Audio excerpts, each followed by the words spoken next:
Now, usually when someone tells me that they have a boombox, I usually expect it to have something like maybe a CD player or a radio. God forbid, a cassette player, 8-track maybe? I don't know.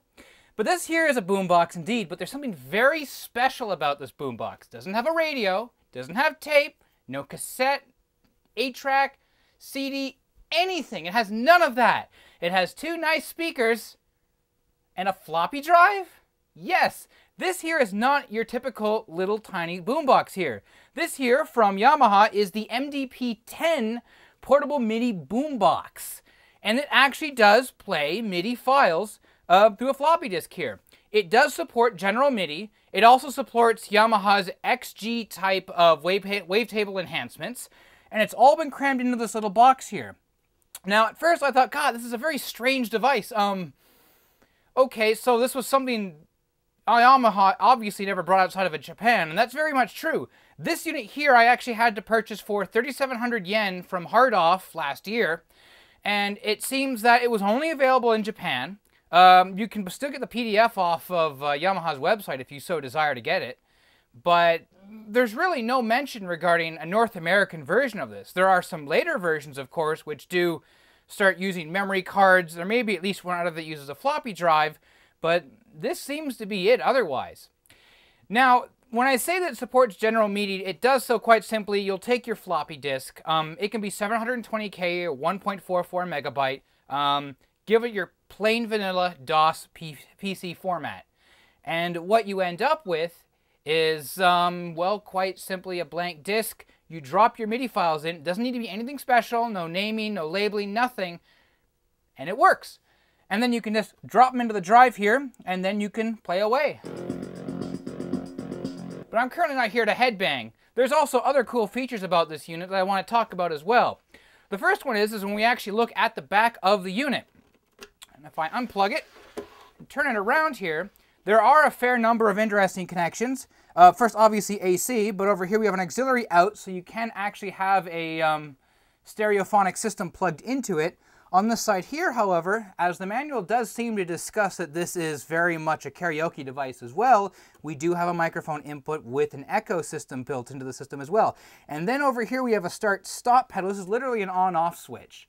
There's nothing else to that.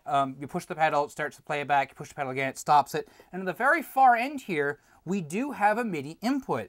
So on top of being a boombox, this is actually also a standalone MIDI synthesizer. And you can plug it into, say, your guitar.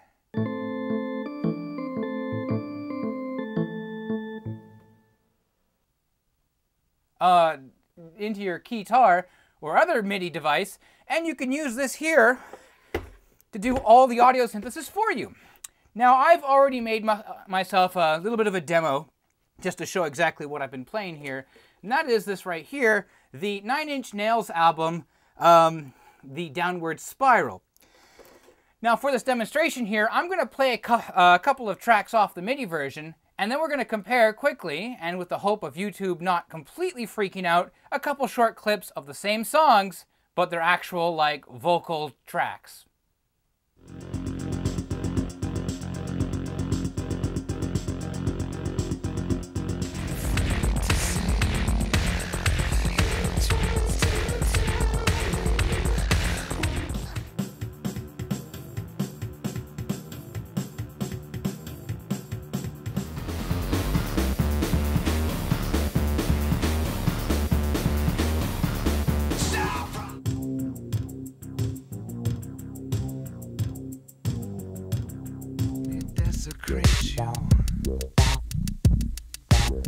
You let me penetrate you.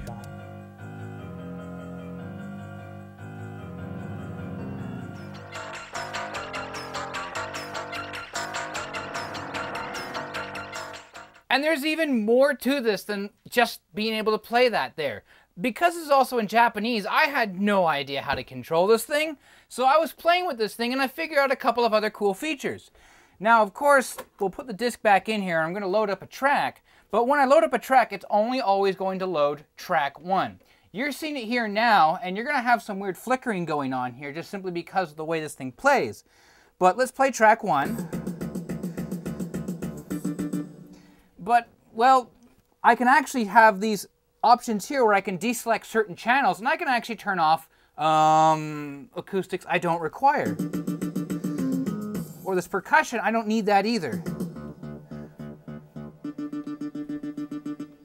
It comes down to that. It's still playing, but there's just 2 other channels, but...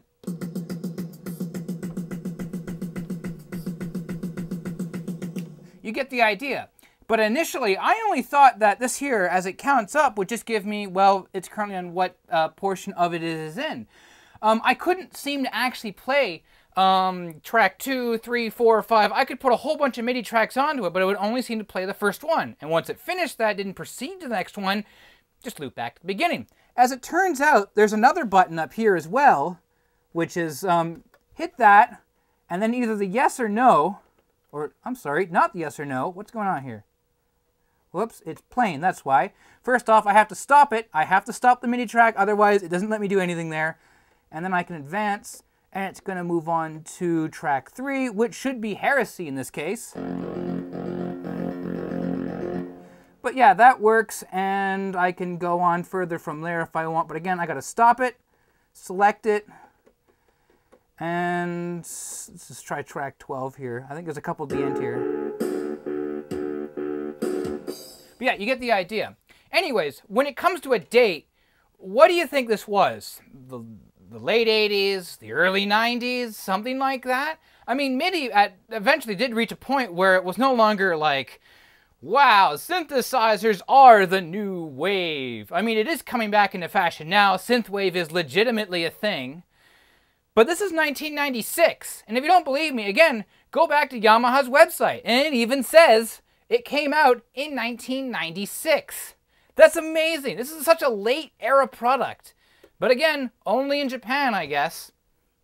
Anyways, till next time.